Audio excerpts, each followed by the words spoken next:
पता है मेष राशि वालों, लोग अक्सर कितनी बड़ी गलती करते हैं। आइए आज आपको एक श्लोक के माध्यम से बताता हूँ। मनसा चिंतितम कार्या वाचा नैव प्रकाशयेत् मंत्रेण रक्षयेत् गूढ़म कार्ये चापि नियोजिता। कुछ भी आप काम कर रहे हैं, कुछ भी, इस श्लोक को समझने का बहुत आज के समय में जरूरत है सब। इस श्लोक का मतलब है कि मन से सोचे हुए कार्य को जिह्वा पर प्रकट नहीं करना चाहिए, परंतु मनन पूर्वक अर्थात मन में ही उसके प्रति उस विचार की सुरक्षा करनी चाहिए। अर्थात उसको दिमाग से बाहर निकाल करके नहीं फेंकना है। सब इसमें दो बातें मेन निकल करके आती हैं। पहली चीज कि व्यक्ति सोचता है और कुछ समय के बाद उसको दिमाग से निकाल देता है। तो जो दिमाग में आ गया उसको दिमाग में ही रखना है, उसकी रक्षा करनी है पहली। और दूसरे सबसे महत्वपूर्ण टास्क कि मंत्रेण रक्षयेत् गूढ़म कार्ये चापि नियोजिता। उसको गूढ़ रखते हुए, उस विचार को किसी को पता ना लगे, उसको विचार से कार्य में परिवर्तित कर देना चाहिए। जो व्यक्ति इस नियम का पालन करता है वो निश्चित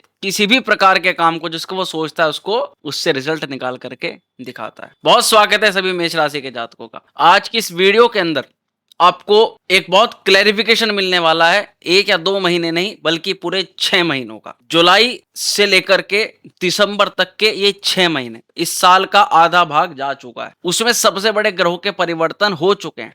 अब परिवर्तन हुए इसका मतलब ये नहीं कि वो तत्काल फल देंगे, बल्कि कोई ग्रह जब परिवर्तन करता है, मुख्यतः बड़े ग्रह, तो उसमें जो रिजल्ट है वो थोड़े धीमे और थोड़े बाद मिलते हैं। इसलिए जिन ग्रहों का परिवर्तन जैसे बृहस्पति, राहु, केतु अथवा शनि का जो गोचर है वो जुलाई से पूर्व, जून में या उनसे पहले महीनों में हो गया है, जैसे शनि का मार्च में हुआ है, उनके रिजल्ट अब धीरे धीरे इन आगामी 6 महीनों में मिलने प्रारंभ हो। और इन्हीं सभी स्थिति को देखते हुए हम ये आपके लिए कड़ी लेकर के आए कि ये 6 महीने आपके लिए किस प्रकार से होने वाले हैं मेष राशि वालों के लिए, और कौन सी 6 महीने की ऐसी भविष्यवाणी कह सकते हैं, या ऐसी 6 महत्वपूर्ण घटनाएं कह सकते हैं जो आपको जानना, सुनना, समझना अति आवश्यक है। तो चलिए सीधा कार्यक्रम की शुरुआत करते हैं। नमस्कार, मैं हूं एस्ट्रो शिवम पंडित। आप देख रहे हैं श्री विद्या एस्ट्रो यूट्यूब चैनल पर आगामी 6 महीनों का राशि फल। इस 6 महीने में बहुत सारी महत्वपूर्ण भविष्यवाणी घटनाओं पर चर्चा करने वाले हैं जो केवल और केवल मेष राशि के लिए होती हुई नजर आ रही है। अगर होंगी तो निश्चित तौर पर इसका प्रभाव आपको जरूर देखने के लिए मिलेगा। अब पॉइंट वाइज बिना देरी के समझते हैं ग्रहों की स्थिति के आधार पर, ग्रह गोचर की स्थिति के आधार पर क्या दिखाई दे रहा है मेष राशि के सभी जातकों। उससे पूर्व मैं आपको बता दूं कि इस जानकारी को बहुत सटीकता से जानने और समझने के लिए अगर आप एक्यूरेटली निकालना चाहते हैं कि होगा ही तो क्या होगा, और बिल्कुल नोटेड पीक पॉइंट पर आप जाना चाहते हैं, तो आप इस वीडियो को 2 तरीके से लीजिएगा। एक तो चंद्र राशि के अनुसार, दूसरा लग्न कुंडली के अनुसार। यानी अगर आपको अपना लग्न और चंद्र राशि दोनों पता है तो दोनों के हिसाब से इसको लेकर के चलना है।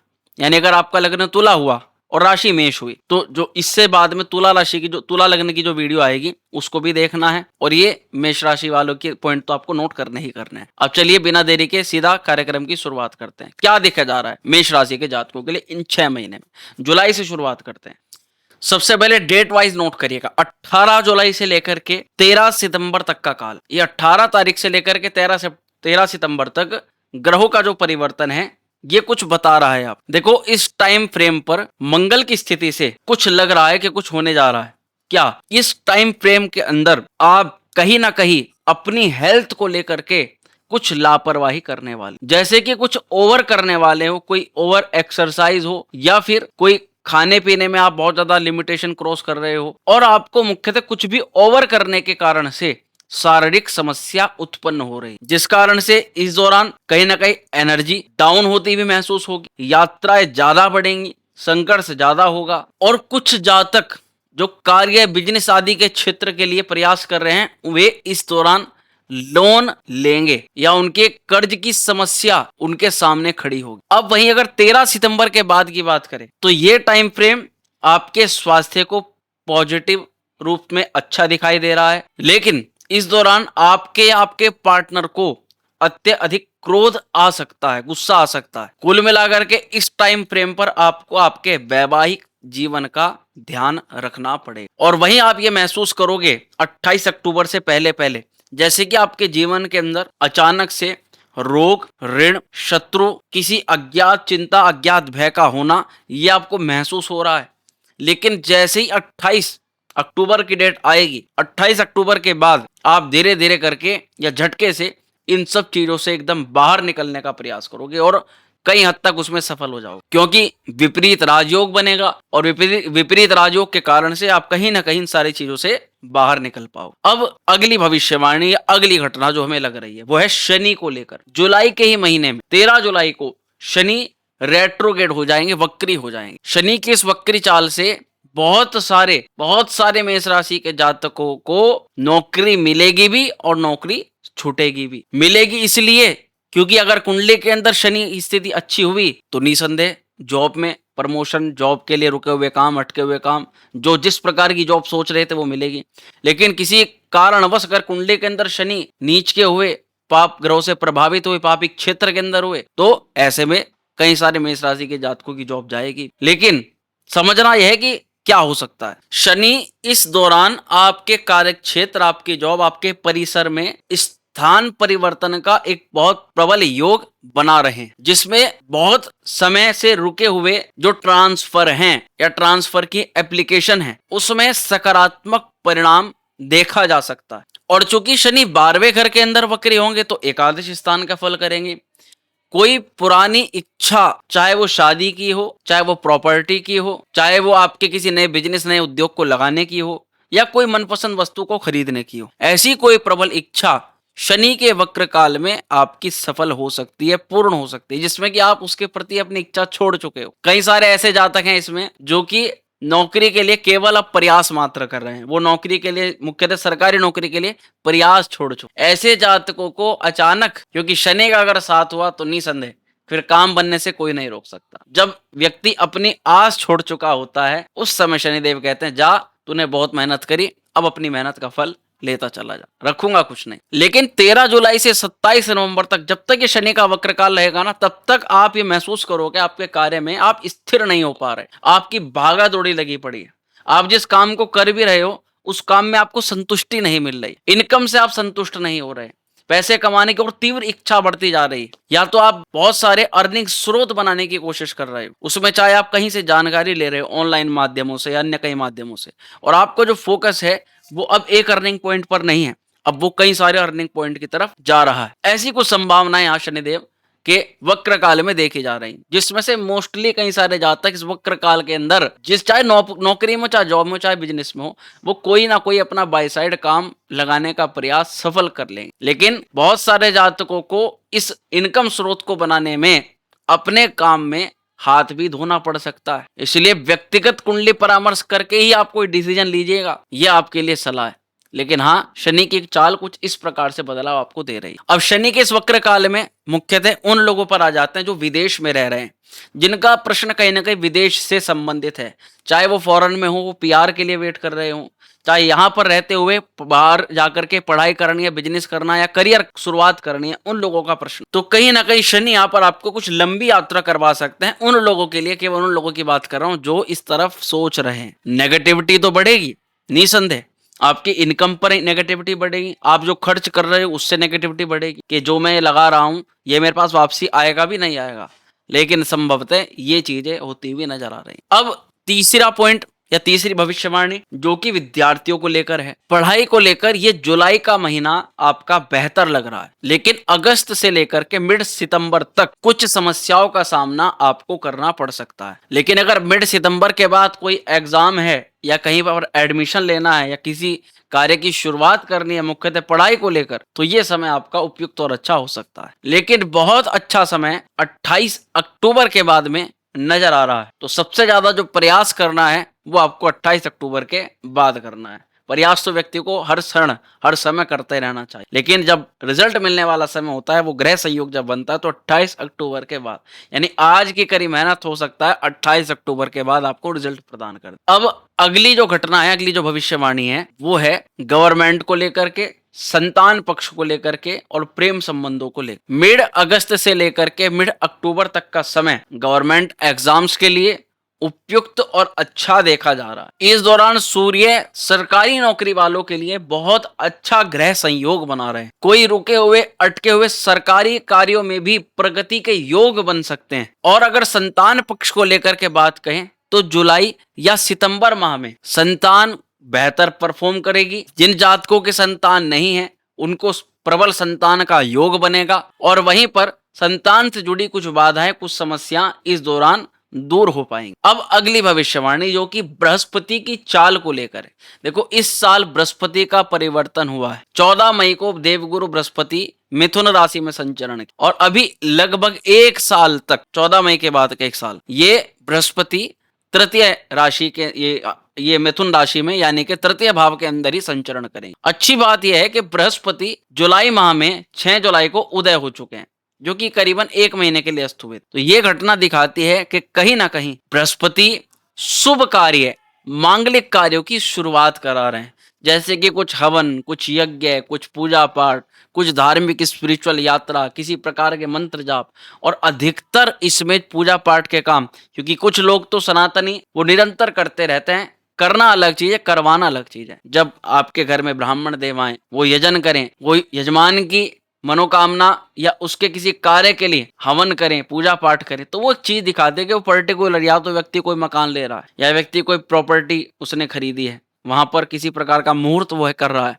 या फिर जातक का कोई नया व्यापार शुरू हुआ है, उस व्यापार में ब्राह्मण देव आ रहे हैं और वो मांगलिक श्लोक पढ़ रहे हैं, या जातक के घर में पुत्र हो रहा है या फिर विवाह इत्यादि का संस्कार हो रहा है। तो गुरु की जो दृष्टि है, गुरु का जो प्रभाव है, वो 6 जुलाई से लेकर के संपूर्ण दिसंबर तक ये इस प्रकार के कार्य बीच बीच में कई सारे मेष राशि के जातकों के कराने वाले। तो इसका मुख्यतः 3 पॉइंट पर, या तो जिन जातकों की शादी नहीं, विवाह पक्का होने का योग है 6 महीने के अंदर, जिन लोगों का संतान पक्ष को लेकर के बहुत समस्या रही, उन लोगों के बहुत प्रबल योग है, और तीसरा किसी प्रकार की प्रॉपर्टी, भवन, भूमि, वाहन, जो बहुत जिसमें लेने में बड़ा समय लगता है, व्यक्ति को धन पूंजी लगती है, इस प्रकार के काम में आपका यजन हो रहा है, पूजा पाठ हो रही है, तो ये यहाँ पर भविष्यवाणी या ये घटनाएं नजर आ रही है। अब राहु की स्थिति को समझते हैं। राहु का परिवर्तन हो चुका है और आप ये वीडियो देखें, चाहे कोई भी वीडियो देखें, राहु की स्थिति को कोई खराब नहीं बताएगा। कारण उसका यह है कि राशि के हिसाब से अगर देखते हैं तो राहु लाभ में आ चुका है, त्रिषढ़ाय भाव में राहु की स्थिति आ चुकी, और राहु इस स्थिति में खराब फल प्रदान नहीं करते। कुंडली के अंदर अगर राहु अच्छे हों तो और भी बढ़िया है, कुंडली के अंदर खराब हों तो निसंदेह कुछ दिक्कतें कर सकते हैं, लेकिन गोचर में एकादश स्थान में राहु को बहुत अच्छा माना गया है। अब इसके ऊपर आप समझिए क्या हो सकता है। राहु, जैसे कि मैं शुरुआत में भी आपको, तो शनि का प्रभाव, शनि एकादश का फल करेंगे, ऊपर से राहु पहले से मौजूद है, यानी कि राहु सोच का कारक है। व्यक्ति मल्टीपल सोर्सेस ऑफ इनकम के बारे में विचार करे और शनि का एकादश में फल हो और उसको हाथों हाथ कर भी दे। देखो बहुत बार ऐसा होता है हम केवल सोचते हैं, करते कुछ नहीं। इसीलिए शुरुआत में मैंने आपको एक श्लोक बताया। बहुत बार ऐसा होता है कि हम केवल सोचते हैं, कुछ समय के बाद वो बहुत प्रबल सोच होती है हमारी उस समय की, अगर उसी समय हम उस पर कार्य शुरू कर दें, कहते हैं ना कि जब लोहा गर्म हो तो हथौड़ा मार देना चाहिए। अब जब ठंडा हो गया तो क्या हथौड़ा, ठंडा होने के बाद कहने पर वो सोच ही दिमाग से निकल गई। तो राहु एकादश में है तो आप कहीं ना कहीं सोच रहे हैं, और शनि एकादश का फल कर रहा है क्योंकि वक्री हो चुका है, तो ये कहीं ना कहीं नवंबर तक का जो टाइम रहेगा अभी, और जुलाई से लेकर के नवंबर तक का, इसी समय पर आप कुछ विचार रहे हो कुछ सोर्सेज ऑफ इनकम के लिए, और कर भी रहे हो, ये नहीं कि केवल सोच रहे हो, ऐसा यहाँ पर नजर आ रहा है। और यही राहु इसी समय का ही कुछ योग बना रहा है, लगभग 3 महीनों का, 3-4 महीनों का कह सकते हैं, जुलाई, सितंबर, अक्टूबर, नवंबर। ये 3-4 महीनों के अंदर अगर कोई स्टफ, कोई अटक गया है पैसा, कोई काम रुक गया है, कोई फंस गया है, किसी कार्य में अड़चन आ गई, बंद हो गया है वो काम, जंग लग गया है उसको, ऐसे किसी काम को प्रोग्रेस, उन्नति ये यहाँ पर राहु प्रदान कर। और क्या करा सकता है राहु? राहु का मुख्यतः काम होता है लॉटरी, सट्टा, शेयर, बहुत शॉर्टकट से पैसे कमाने के तरीके, इन चीजों पर राहु सडन व्यक्ति को एकदम प्रॉफिट देता है तुरंत। लेकिन वहीं पर एक बहुत सारी चीजें बढ़ेंगी, वो क्या है? आप असंतुष्ट रहोगे, कितना भी कर लोगे, या तो उसको तुरंत कहीं ना कहीं लगा दोगे, क्योंकि द्वादश में शनि वक्री हो रहा है। पैसा आएगा लेकिन उसको कहीं ना कहीं अपनी इच्छा से, अपना उसको ग्रोथ के लिए या किसी भी दूसरे प्रयोजन के लिए उस पैसे को लगा दोगे। आप कहीं ना कहीं असंतुष्ट हो बहुत पैसे को लेकर के, ये ऐसा 6 महीने में नजर आ रहा है, कमी कुछ नहीं है, लेकिन फिर भी असंतुष्टि है, और चाहिए, बढ़िया चाहिए, ऐसा करना है, वैसा करना है, डिजायर्स रहेंगी बहुत प्रबल रूप से। लेकिन सब स्थितियों को देखते हुए काम वही करना चाहिए जहां पर भाग्य साथ दे। और सबसे बड़ी बात क्या है कि भाग्य का स्वामी भाग्य को देख रहा है। बृहस्पति, देवगुरु बृहस्पति की डायरेक्ट कृपा भाग्य स्थान पर पड़ रही, और ऊपर से देख के तो शनि की दृष्टि भी भाग्य स्थान पर है। जब दो ग्रह शनि और बृहस्पति मिलकर के एक भाग्य का कारक और एक कर्म का कारक भाग्य को देख रहा हो, तो ये निसंदेह लग रहा है कि भाई मेष राशि के जातक को भले ही आप पर शनि की साढ़े साती है, लेकिन ये 6 महीने के अंतराल में अब कुछ ऐसा करोगे जिससे आने वाले आपके जितने भी जो जीवन है उस पर उसका प्रभाव पड़ेगा। जैसे कि एमएनसी में जॉब लगने की प्रबल संभावना बन रही है, जॉब में विदेश जाने का योग बन रहा है, विदेश में जाकर के पढ़ाई करने की प्रबल संभावना इन 6 महीनों में बन रही है। और चूंकि 28 अक्टूबर को मंगल स्वराशि में अपने घर में आ जाएंगे, तो मुख्यतः अक्टूबर, नवंबर और दिसंबर ये 3 महीने आपके फेवर में आ सकते हैं। लेकिन अब बहुत गहनता से कुछ चीज को समझना, अगर 1% आपकी कुंडली में शनि खराब होता है, कुंडली की स्थिति ही निर्धारित करती है कि गोचर में शुभ अशुभ फल कम या ज्यादा कैसे मिलेगा। गोचर में तो केवल हम मेजर देख सकते हैं कहाँ ऐसा हो रहा है, लेकिन रियलिटी में ऐसा होगा ये बात केवल और केवल आपकी जन्म कुंडली से तय होगी। तो इसलिए सटीकता तो केवल कुंडली बताएगी, लेकिन आप उसी के आधार पर आ रहे हैं। अगर आपकी कुंडली का ज्ञान आपको है और ये आपको पता है कि शनि अच्छे हैं या खराब है, तो दोनों बातों को समझिएगा। शनि अगर कुंडली में किसी कारण खराब होते हैं, जैसे कि शनि की कुछ स्थितियां होती हैं, शनि नीचगत चले गए, शनि डिग्री वाइज बलाबल बहुत कमजोर हो गया, शनि पापी ग्रहों के साथ युक्त हो गए, राहु केतु इत्यादि या उनके साथ दृष्ट हो गए, शनि का षडाष्टक बन गया मंगल आदि के साथ में, सूर्य आदि के साथ में, तो इस प्रकार के जो ग्रह संयोग हैं वो शनि की स्थिति को खराब कर देते हैं। तो फिर उस स्थिति में ये नवंबर तक, जुलाई से नवंबर तक कहीं ना कहीं डिप्रेशन रहेगी, एंजाइटी रहेगी, धोखा होने की संभावना रहेगी। और जैसे कि किसी व्यक्ति ने कोई आपको प्रॉमिस किया और वो आपको चक्कर पे चक्कर दे रहा है, आज नहीं सर कल कर देंगे, कल नहीं परसों कर देंगे, परसों नहीं, इसीलिए ऐसे समय पर किसी को पैसा देना बहुत बड़ी मूर्खता है। क्योंकि अगर आपने कोई चीज अपने पास से दे दी तो आपके पास वो कब लौट करके आएगी इसकी कोई गारंटी नहीं होगी। तो ये भी आपको मैं इस फलादेश में बता रहा हूं। लेकिन अगर कुंडली में शनि की स्थिति अच्छी हुई तो मेष राशि के जातक को शनि की साढ़े साती से मत घबराना। इसीलिए मत घबराना क्योंकि हमने ये प्रैक्टिकली देखा है, जब कुंडली में शनि अच्छा होता है, जैसे उच्च राशि में हो गया, जैसे मूल त्रिकोण राशि में हो गया, जैसे शुभ ग्रहों से दृष्टिपात शनि पर हो गया, तो ऐसी स्थिति के अंदर फिर शनि साढ़े सात के अंदर ही व्यक्ति को बनाता है। यानी वही वो पीरियड होता है जिस समय व्यक्ति को 100, 200, 1000, 1 लाख लोग उससे जुड़ते हैं, और उसका इनकम का हो, शादी का हो, संतान का हो, सब प्रकार के डिजायर्स उसके पूरे हो। लेकिन ये बात केवल कुंडली बता सकती। अब इन सारी स्थितियों को देखते हुए 6 महीने क्या उपाय आपको करना है? सबसे पहले तो हम शनि का ही उपाय करेंगे। शनि के मंत्र का ओम प्राम प्रीम प्रोम सह शनेश्चराय नमः, हनुमान चालीसा का पाठ करेंगे और हनुमान जी को हर मंगलवार सिंदूर का चोला जरूर चढ़ाएंगे। ये 3 उपाय आपको जरूर करने हैं ये 6 महीनों के अंदर। ये था 6 महीनों का पूरा स्पष्ट ग्रह गोचर के आधार पर फल जो हमने आपको बताया। अगर आपको इसमें किसी प्रकार का संदेह हो या कोई प्रश्न आपका अधूरा रह गया हो तो वीडियो के कमेंट बॉक्स में आप अपनी राय दे सकते हैं। और बहुत शीघ्र आपको एक जरूरी जानकारी बताना चाहेंगे, शनि की साढ़े साती वालों के लिए तो विशेष ही होता है कि भगवान महामृत्युंजय की सेवा करें, भगवान शिव की, भगवान शंकर की आराधना करें, क्योंकि इससे शनि दोष शमन होता है। और इसी कड़ी में जो श्रावण मास है वो शनि की साढ़े साती और ढैया वालों के लिए वरदान होता है। कहते हैं कि ये ऐसी धारा है, ऐसी अमृत धारा है, इसको जितना लूट लो, जितना लूट सको लूट लो। क्योंकि भगवान भोलेनाथ इस श्रावण मास में केवल सूक्ष्म पूजा से ही प्रसन्न हो जाते हैं, उनको बहुत बड़ा कोई आडंबर नहीं चाहिए होता। लेकिन हमारी ऐसी भावना, हमने ऐसा प्रयोजन बना, क्यों ना कुछ ऐसा हो कि जहां पर आप हो, पार्थिव शिवलिंग का बहुत विशेष महत्व बताया गया है प्रिय जातकों। और पार्थिव शिवलिंग अगर आप अपने घर पर ही बनाएं और वेदोक्त तरीके से बनाएं, उसमें मंत्रोच्चारण भी शामिल हो, आप अपने ही घर परिसर या अपने कार्य क्षेत्र पर, अपने अगर आप बिजनेस कर रहे हो तो वहीं पर अपने जितने भी आपके वर्कर हैं उनके समक्ष, उनके साथ बैठकर, या फिर आप घर पर हो तो अपने परिवार के साथ आनंदित होकर के समय किसी शुभ मुहूर्त के अंदर कोई ऐसा दिव्य अमृत मुहूर्त हो जिसमें आप अब वो पूजा अपने घर पे परफॉर्म करें, तो ऐसा कैसा आनंद रहेगा। ये चीज सोचते हुए कुछ ऐसा विचार कर रहे हैं कि ऐसा पॉसिबल होगा। जितने भी हमारे मेष राशि के जातक हैं, जितने भी व्यूवर हमारे साथ जुड़े हुए हैं, और इसके लिए मात्र और मात्र करना यह है कि आप केवल व्हाट्सएप माध्यम से ये लिखें कि हमें शिवार्चन में प्रतिभाग करना है। शिवार्चन अर्थात श्रावण मास की शुरुआती वेला से ही ये शिवार्चन प्रारंभ हो जाएगा और उसी में आप लोगों का जैसे राय रहेगी उसी के हिसाब से एक विशेष मुहूर्त में तारीख निर्धारित करके एक ऐसा दिव्य अभिषेक, एक ऐसा दिव्य शिवार्चन किया जाए कि वो उसको आप अपने घर पर परफॉर्म करें और स्पेशली जो लोग हमारे साथ, हमारे व्यूअर सब जुड़े हुए हैं और उसको कोई भी कर सके। उसमें ये ना हो कि बहुत कोई ऐसी दक्षिणा रख दी या कुछ ऐसा रख दिया, कोई भी उसको कर सके। तो ये एक भगवान भोलेनाथ की अनुकंपा से परियोजना बनाने का प्रयास कर रहे हैं। अगर आप इसमें शामिल होना चाहते हैं और कहीं ना कहीं नवग्रहों की पीड़ा के लिए या फिर केवल और केवल भगवान भोलेनाथ के प्रति अपनी आस्था व्यक्त करने के लिए, अपनी श्रद्धा व्यक्त करने के लिए या उनकी कृपा प्राप्ति हेतु आप इस शिवार्चन में प्रतिभागी बन सकते हैं। दिए गए नंबर पर, व्हाट्सएप नंबर पर संपर्क करें, लिखे शिवार्चन और भेजें हमें व्हाट्सएप कर। शीघ्र आप अपना स्थान सुनिश्चित करें। स्वस्थ रहें, खुश रहें। मिलते हैं अगले वीडियो में। हर हर महादेव।